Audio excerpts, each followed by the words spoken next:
Let me say first of all that the key to our country's success lies in all of us mobilizing resources.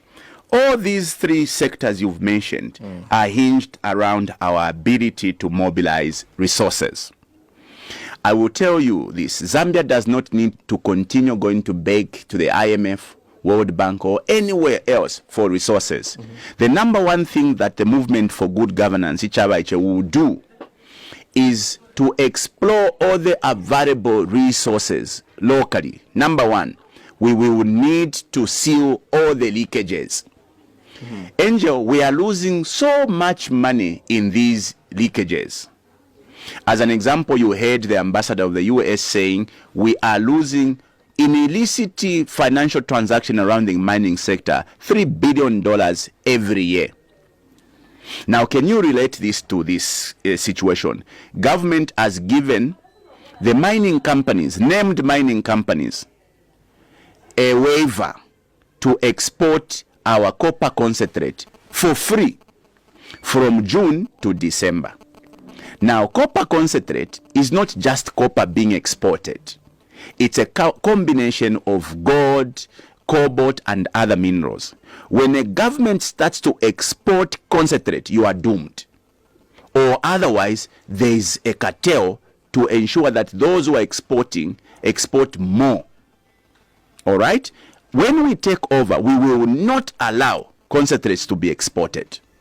Because we would want an account for the gold resources, an account for our cobalt resources, an account for uranium, as well as copper resources. Can I tell you, Angel, we are going to lose in 6 months roughly about $5 billion in one single selfish decision to allow the export of concentrate for free. Make no mistake to think that what we are losing is only the suspended excise duty. You have suspended the excise duty despite your economy limping. You are losing that excise duty, but you are also losing all those minerals that are going to be taken out unaccounted for because they are being taken out in form of concentrates. So we are going to stop that, and we are going to save not less than $5 billion per annum. Number two, we will not allow, and I promise we are going to reverse the decision of giving away armor targets to those investors before they can complete the project.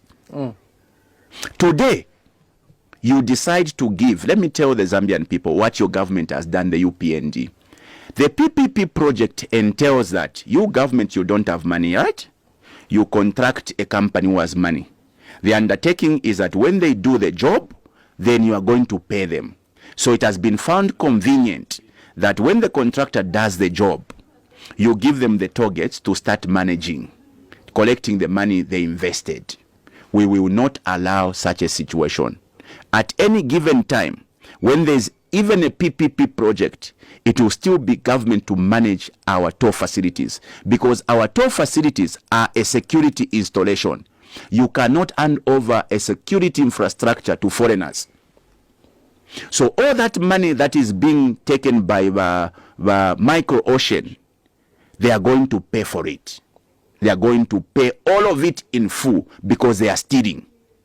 Do you know why they were given those targets? On the pretext that they are going to now be using the money they are collecting to work on the existing road, to repair. The word is repair. So the minister signed a statutory instrument to give these targets before the contractor finishes the project, because they were supposed to give them after they finish the project, right? But they've given them to start collecting money on the pretext that they are going to use that money to repair the old road as they are doing the new road. If you go to that road, there's actual works going on the old lane. Meaning that balaba contractor balia balebo mfie ishenu shapma targets to actually do the road. But UPND has been telling you that they are spending $650 million on the dual carriageway. How is it that they are spending $650 million when you have actually given them the targets to be collecting money to pump into the road? we must seal those leakages, and we are going to have enough money to spend in social sectors. The border posts. We have 27 borders, around which borders 12,000 to 20,000 trucks are crisscrossing every day. Every truck pays $30 per axle to cross a border post. If you do your mathematics, per annum, we can collect $1.2 billion from just AMA border posts. These are border posts that are recklessly being given to foreigners. You risk your sovereignty, you risk your security, you give border posts, you surrender your source of revenue to foreigners. We are going to seal all those leakages, and all that money we will collect are now going to be invested in the mining sector, or rather energy sector as an example. So in the energy sector, we have the potential to generate more power than we need around the hydropower sector. But we've been beaten because of issues of climate change. That is why we don't want to rely completely on hydro. There's now a need to diversify. When we come into power, we will not depend on solar. Solar will be part of our alternatives. But we are going to explore nuclear energy. Angel, nuclear energy, we have plenty of uranium resources in the Northwest. Already, we will not be reinventing the wheel. When this idea was floated to explore potential in nuclear, we already did establish an atomic agency that was led by Roland Musiska the late, in preparation for a nuclear power plant. We already started sending students, Zambian students, to go and train or learn nuclear physics in Russia. Those students are still available. They will just need to be called to duty. So when we come into power, the number one thing we will do is to go and invest in a nuclear power plant, because a nuclear power plant has got the capacity to supply all our energy needs. So for us, we want to assure the Zambian people that when we come into power, you will have to give us maybe just a year to sort out this problem.